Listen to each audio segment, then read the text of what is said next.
మీకు స్టార్ట్ చేయాలా బిజీలో ఉన్నాం అట్లా అంతేగాని దూరం ఎందుకైతే మళ్ళీ పేరున హృదయపూర్వక ధన్యవాదాలు.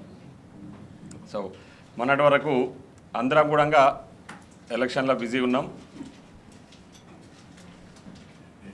ప్రజలందరూ కూడా పెద్ద ఎత్తున ఈసారి ఓటు హక్కును వినియోగించుకున్నారు. తెలంగాణ రాష్ట్రంలో అదేవిధంగా మహబూబ్ నగర్ పార్లమెంట్లో ఓటు హక్కును వినియోగించుకున్న ప్రతి ఒక్కరికి పేరున జిల్లా కాంగ్రెస్ పార్టీ తరఫున హృదయపూర్వక ధన్యవాదాలు. అదేవిధంగా కాంగ్రెస్ పార్టీ నాయకులకు కార్యకర్తలకు కష్టపడి పనిచేసిన ప్రతి ఒక్కళ్ళకు కూడా పేరున హృదయపూర్వక ధన్యవాదాలు. ముఖ్యంగా ఈరోజు చాలా సంతోషంగా ఉంది. గత 3 రోజులుగా మేము సమీక్షలు చేసుకొని అన్ని వివరాలన్నీ తీసుకున్న తర్వాత ఈరోజు ఈ ప్రెస్ మీట్ నిర్వహించడం జరుగుతూ ఉంది. ఎక్కడ చూసినా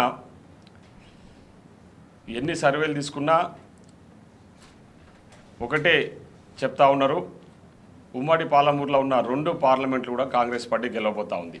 ముఖ్యంగా మహబూబ్నగర్ పార్లమెంట్ నుంచి డాక్టర్ చల్లా వంశీచంద్రారెడ్డి గారు దాదాపు 1,00,000 మెజార్టీతో ఇక్కడ నుంచి ఎంపీగా గెలవబోతా ఉన్నారని చెప్పేసి కూడా ఈ సందర్భంగా మా మీడియా మిత్రుల ద్వారా యావత్ ప్రజానీకానికి తెలియజేస్తూ ఉన్నాం. ఈరోజు ఏదో సోషల్ మీడియాను నమ్ముకొని సోషల్ మీడియాలో పెద్ద ఎత్తున తప్పుడు పోస్టులు పెడుతూ ప్రజలను ముఖ్యంగా యువతను తప్పుదోవ పట్టించే విధంగా వ్యవహరించిన బీజేపీకి ప్రజలు ఆల్రెడీ బుద్ధి చెప్పిర్రు. వాళ్ళేదో పగటి కళ్ళలు గంటా ఉన్నారు. ఏంటంటే వాపును చూసి బల్బు అనుకునే విధంగా బీజేపీల వ్యవహార శైలిని చూస్తుంటే అందరూ కూడా నవ్వుకుంటున్నారు, అసహించుకుంటున్నారు కూడా. ఈరోజు భారతదేశంలో కూడా బీజేపీ పార్టీ తుడిచిపెట్టుకోపోతూ ఉంది. ముఖ్యంగా మొన్నటి వరకు జరిగిన అన్ని ఫేజ్లలో జరిగిన ఎలక్షన్స్లలో కూడా చాలా స్పష్టంగా ఆల్ మీడియా ఛానల్స్కి సంబంధించిన సర్వేలు కానీ ఇతరత్ర సర్వే సంస్థలు కానీ చెప్తున్నది ఒకటే, ఖచ్చితంగా భారతదేశంలో ఇండియా కూటమి దాదాపు 300 పైచిలకు సీట్లు గెలుచుకొని ఈసారి ప్రభుత్వాన్ని ఏర్పాటు చేయబోతా ఉందని చెప్పేసి చెప్తా ఉన్నాయి. మేము కూడా చాలా విశ్వాసంతో అంటే నమ్మకంతో ఉన్నాము. ఖచ్చితంగా ఈసారి ప్రజలు పెద్ద ఎత్తున కాంగ్రెస్ పార్టీకి అదేవిధంగా ఇండియా కూటమికి ఓటేసి ఖచ్చితంగా గెలిపించబోతా ఉన్నారు ఇండియా కూటమిని అని చెప్పి కూడా ఈ సందర్భంగా తెలియజేస్తూ ఉన్నాం. రేపు రాబోయే రోజుల్లో 9వ తారీఖు అంటే జూన్ 9వ తారీఖు రాహుల్ గాంధీ గారు, మా ప్రియతమ నాయకుడు శ్రీ రాహుల్ గాంధీ గారు ప్రధానమంత్రిగా కూడా ప్రమాణ స్వీకారం చేయబోతా ఉన్నారు. ఇది వాస్తవం. ఏవో 10 సంవత్సరాలు ఈ భారతదేశంలో అధికారంలో బీజేపీ పార్టీ తప్పుడు ప్రచారాలతో తప్పుడు పోస్టులు సోషల్ మీడియాలో పెట్టుకుంటూ ప్రజలను రెచ్చగొట్టే విధంగా వ్యవహరించిన తీరును ఈరోజు ప్రజలందరూ కూడా సమయం వచ్చినప్పుడు బుద్ధి చెప్పాలనే ఆలోచనతోన మన జరిగిన ఎన్నికలు కానీ ఇంకా జరగబోయే ఎన్నికలలో కూడా తప్పకుండా నిర్ణయం తీసుకుంటారు. ఆల్రెడీ వేసుకున్న వాళ్ళు ఓటేసిన వాళ్ళు కూడా నిర్ణయం తీసుకున్నారు. కాబట్టి భారతదేశంలోనే కాదు ఇక్కడ కూడా తెలంగాణలో కూడా 13 సీట్లు మేము గెలవబోతా ఉన్నామని చెప్పేసి కూడా ఈ సందర్భంగా తెలియజేస్తా ఉన్నాం. ఆ 13 సీట్లలో మహబూబ్నగర్ పార్లమెంటు నాగర్ కర్నూలు పార్లమెంటు కూడా విజయం సాధించబోతా ఉంది కాంగ్రెస్ పార్టీ అని కూడా ఈ సందర్భంగా అందరు మీడియా మిత్రుల ద్వారా యావత్ తెలంగాణ ప్రజలకు ముఖ్యంగా మహబూబ్నగర్ పార్లమెంటు ప్రజలకు కూడా తెలియజేస్తా ఉన్నాం. ముఖ్యంగా ఈరోజు మేము ప్రచారం నిర్వహించినట్లే మేము ప్రజలకు తెలియజేసినట్లే 2 తోడు దొంగలు బీజేపీ బీఆర్ఎస్ ఇద్దరు కూడా బలుక్కొని ఇద్దరు ఒకటే ఈరోజు పార్లమెంటు మహబూబ్నగర్ పార్లమెంటు ఎట్లానే చేసి రేవంత్ రెడ్డి గారిని ఊడగొట్టాలని చెప్పేసి ఏదైతే ప్రయత్నాలు చేసిరో ఆ ప్రయత్నాలను పాలమూరు ప్రజలు ఈరోజు తిప్పికొట్టిర్రు. మా పాలమూరు బిడ్డ ముఖ్యమంత్రిగా ఉన్నాడు, ఖచ్చితంగా పాలమూరు బిడ్డ నిలబెట్టిన వంశీచంద్రారెడ్డిని గెలిపిస్తామని చెప్పేసి ప్రజలందరూ ఏకదాటిపైకి వచ్చి వాళ్ళందరూ ఓటేసి ఈరోజు పాలమూరు వంశీచంద్రారెడ్డి గారిని గెలిపియబోతా ఉన్నారు. ముఖ్యంగా ఈరోజు బీఆర్ఎస్ పార్టీ పరిస్థితిని తీసుకుంటే అంటే పెళ్లి ఒకరిని చేసుకొని సంసారం ఒకరితోనే చేస్తున్నట్టు వాళ్ళ వ్యవహార శైలి ఉంది.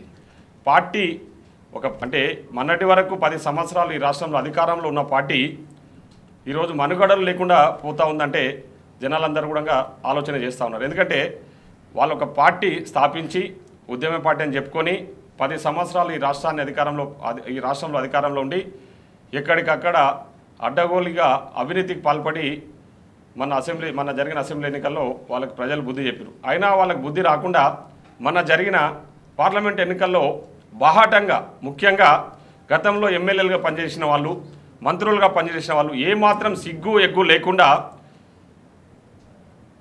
బీజేపీకి ఓటేయండి, బీజేపీకి సపోర్ట్ చేయండి అని చెప్పేసి ఎన్నికల ముందు రాత్రి వరకు కారు గుర్తుకు ప్రచారం చేసినోడు తెల్లారేసరికి పువ్వు గుర్తుకు ఓటేయండి అని చెప్పేసి తప్పుడు ప్రచారాలు చేస్తూ వాళ్ళు ఏ విధంగా పాలమూరు అభివృద్ధిని అడ్డుకోవాలి.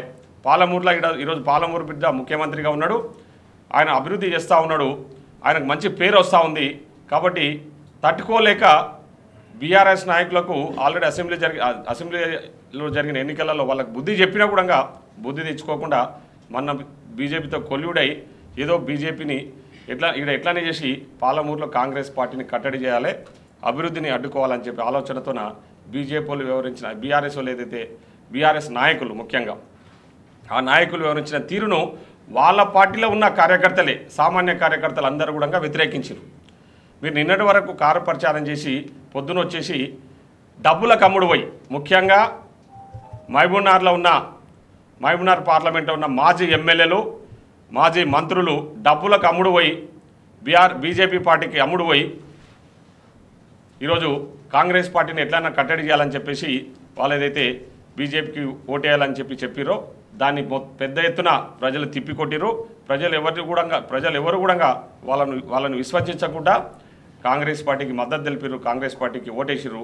కాబట్టి ఈరోజు మేము వంశీచంద్రరెడ్డి గారు భారీ మెజార్టీతో గెలవబోతా ఉన్నాడు అని చెప్పేసి ఈ సందర్భంగా ఓటేసిన ప్రతి ఒక్కరికి కూడా కృతజ్ఞతలు తెలియజేసుకుంటూ సెలవు తీసుకుంటాను. ధన్యవాదాలు. ఈడెవరు దిగుతారు ఉంటారు, ఒక 5-10% లేదా 20%, మిగతా 80% అయితే కాంగ్రెస్కి ఆలోచన చేస్తారు కదా. మాకు ఇక్కడ ఏ కోశాన చూసినా 100% మా గెలుపు డిసైడ్ అయిపోయింది. 100% జనాలు చాలామంది ఆలోచన చేస్తున్నారు, అధికార పార్టీ అభివృద్ధి చేస్తున్నారు, ఇచ్చిన హామీలు నెరవేరుస్తామని చెప్తున్నారు, ఆల్రెడీ నెరవేర్చిన మిగతా హామీలు కూడా మీరు చూస్తున్నారు కదా. ముఖ్యమంత్రి 3 days నుంచి ఏ విధంగా పనిచేస్తున్నారు, మేము చెప్పిన హామీలు నెరవేర్చే విధంగా మేము ముందుకు పోతున్నాం, చేయడానికి సిద్ధంగా ఉన్నాం. ముఖ్యంగా మన రుణమాఫీ విషయంలో రుణమాఫీ ఆల్రెడీ ప్రాసెస్ ఇనిషియేట్ చేశారు ముఖ్యమంత్రి గారు. దానికి సంబంధించిన జరుగుతుంది. ఎన్నికల కోసం ప్రచారం కాదు కదా మేము చేసింది, ప్రజలకు పనిచేయడానికి వచ్చిన వాళ్ళం చేస్తున్నాం. ఖచ్చితంగా ప్రజలు కూడా మా పట్ల నమ్మకంగా ఉన్నారు, అది జరుగుతుంది. అంటే ఇంకా ప్రాసెస్ ఇనిషియేట్ చేయలేదు, అది వస్తుంది, ప్రచారం జరుగుతుంది, కానీ దానికి సంబంధించిన చర్చ ఇంకా స్టార్ట్ కాలేదు. 1 to 10 అంటే ఈ రిజల్ట్స్ తర్వాత ఉండొచ్చు దానికి సంబంధించిన చర్చ. ఎందుకంటే దాని మీద అవే రిజర్వేషన్స్ కొత్తయా అనేది ఇంకా ఏమీ నిర్ణయం తీసుకోలేదు ప్రభుత్వం, దాని మీద ఇంకా చర్చకే పోలేదు. అవన్నీ సోషల్ మీడియాలో ఏదో వస్తున్నాయి కానీ ఇంకా దాని మీద డిస్కషన్ స్టార్ట్ కాలేదు. ముఖ్యంగా మనం ఇచ్చిన హామీలు తర్వాత అనే దాని మీద సీఎం గారు ప్రత్యేక దృష్టి పెట్టి ముందుకెళ్తున్నారు. ఇప్పుడు అదే సోషల్ మీడియాలో ప్రచారం తప్ప పైన పటారం లోన లొట్టారం బీజేపీ ఉన్నది గంతే, ఇక అంతకంటే ఎక్కువ ఏం చెప్పాను. బీజేపీ వాళ్ళది డబ్బల రాళ్ళేసి కొడితే గల్లగల్ల గంతే తప్ప కిందికి పోతే గ్రౌండ్లోకి పోతే వాస్తవాలు ఏంటో తెలుస్తాయి. గ్రౌండ్లో మేము పనిచేసి వచ్చినాం కాబట్టి మాకు తెలుసు ఏందనేది, మాకు ఎట్లా ఓట్లు వేసారు ఎవరు వేసారని మాకు చాలా, అందుకే కాన్ఫిడెంట్గా ఉన్నాం కాబట్టే చెప్తాను. అది అదే చెప్తున్నా, అంటే అదే చెప్తున్నాను, 90% వేయలే, అదే రాంగ్. 90% ఇప్పుడు రాత్రి వరకు నేను కారు గుర్తు ప్రచారం చేసినాడు, పొద్దున్న లేచి పువ్వు గుర్తు అంటే అంత అమాయకులు కాదు కదా జనాలు.